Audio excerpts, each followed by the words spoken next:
Hey guys, what's up? MDD here. In my previous video, you have seen how to configure the Netlink router for fiber connection.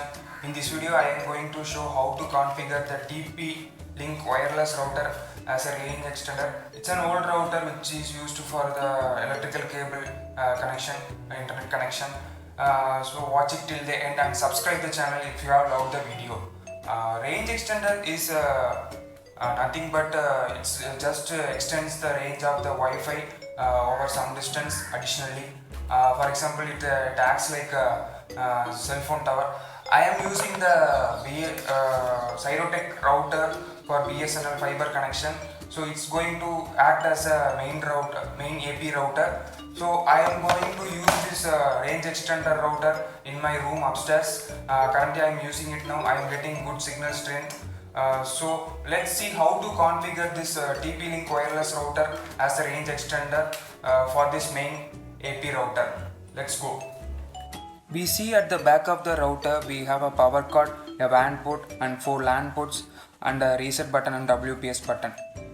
Then we have to go to the browser and type tplinkwifi.net. You will find this address at the back of your router. It's a default for this router.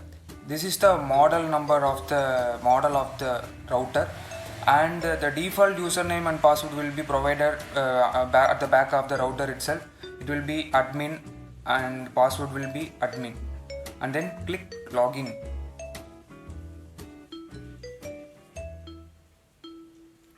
Once you logged in, you will find that it's a 2.4 GHz wireless router and the operation mode will be router. Then go to quick setup and click next.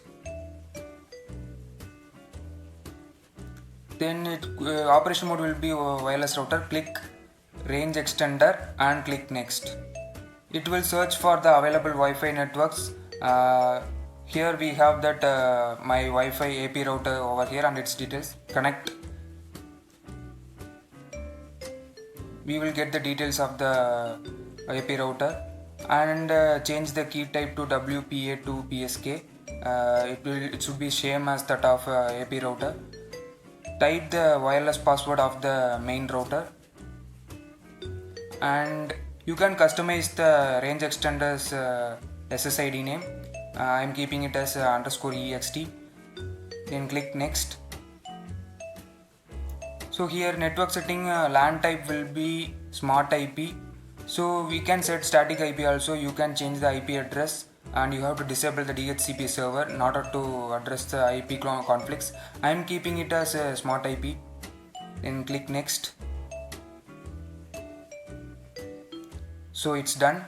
It's configured as range extender. Click finish and router will be rebooted. Wait for it.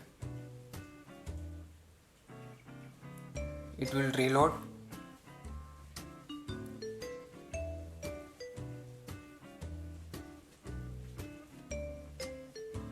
Check for Wi-Fi connection. You will find the main Wi-Fi and range extender Wi-Fi. See that Pavitran_ext and Pavitran. Pavitran is my main Wi-Fi and Pavitran_ext is the range extender. We have some 3 points in main router. We are getting full strength from the range extender. So the operation mode is changed to range extender here. If you want to change your range extender's Wi-Fi name or password, go to wireless, go to extended network.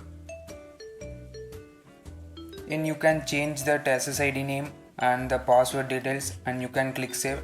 Then it will be changed. That's it guys. The router is configured as range extender. Now you can use it anywhere you want. Without this range extender in my room upstairs, I am getting only 1 or 2 points of Wi-Fi strength from the main router. By using this as a range extender, I am getting full strength. Speed will reduce a little bit, but it's okay, it's manageable. The speed is also very good, so it's very helpful for me now by working upstairs and all. I bought this router for 1100 rupees from an electronical store some 1.5 years before. If you have an old ADSL modem, TP-Link ADSL modem, you can use that as a range extender by buying some LAN cable or not. You can follow the same steps for configuration. We are not able to find this TP-Link Chinese brand routers nowadays because India has banned the import of some Chinese goods. You can buy European products like Genesis and Cyrotech and all. So that's it guys. Thanks for watching. MDD signing off. Take care.